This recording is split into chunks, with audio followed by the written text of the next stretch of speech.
Okay, Josh here, making another video. I'm going to be off the beaten path a little bit today because I've been working with my 91 Pontiac Grand Am. All right, to give you an idea of the car, all right, you can see I got the hood up. I'm working on it right now. It is a considerably banged up car, but you can see I keep tools and stuff in it. All right, it's got some rust. It's been reliable. I've owned it since 2013. All right. Given some of the comments I've had on the videos of my Saturn, just to show the comparison of a well-maintained engine versus an abused engine. All right, when you are working on a car, you can tell a lot about the care the vehicle has had, particularly the engine, when you pull off the valve cover or certain internal parts and actually look in the engine, like say taking the oil pan off. All right, currently the vehicle has 149,528 miles. I purchased this vehicle with 93,000 original miles. The multicolor, I hit a deer with it in December of 13.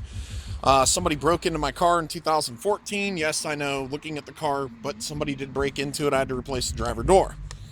All right, and you'll see I have all the maintenance records.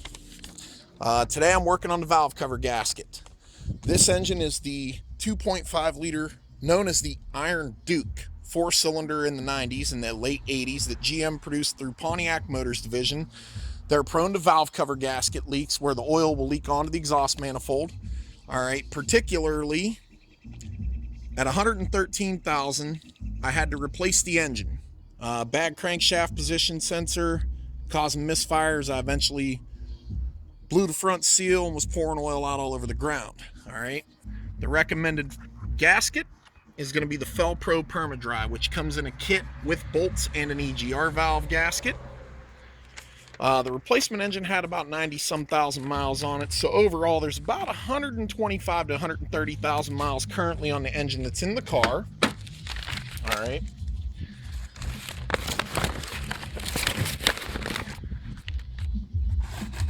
But when the vehicle needs its servicing for mechanical issues, it gets proper servicing. That was to show that.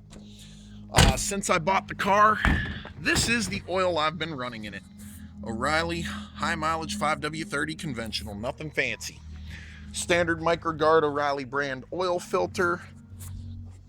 See, you got to take the EGR valve off to remove this bolt. And we're going to go ahead and pop this valve cover off so we can take a look at this cylinder head to see how much gunk and sludge is actually built up inside my engine.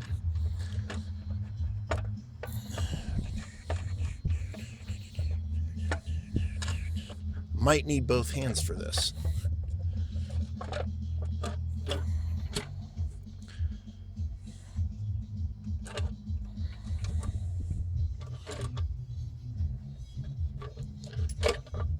And I might not.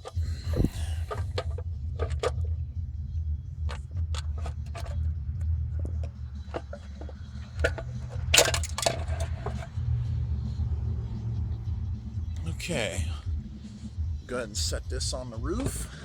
The kit comes with new bolts, so you don't have to worry about necessarily losing the bolts as long as they don't drop down into the engine.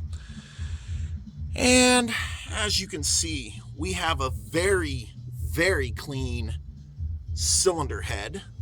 This car has received oil changes every 3,000 miles. You can even still make out the casting numbers on the head, the GM logo.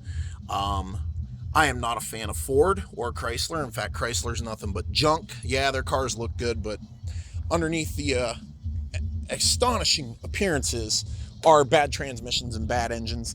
This rattle trap of an engine is the same engine that still powers the postal trucks you see delivering the mail. They're almost 30 years old. They don't die. But as you can see, a well-maintained engine with over 100,000 plus miles of conventional oil, and there's not a speck of sludge anywhere in this engine. And this is one of the ways you can tell if an engine or a car has been cared for by its previous owner or if it's been abused. If you have any questions, particularly one user by the name Catfisher420 who decided to point out that I need to watch more YouTube videos and work on cars a little bit less, feel free to drop a comment for me. And as always, thanks for watching.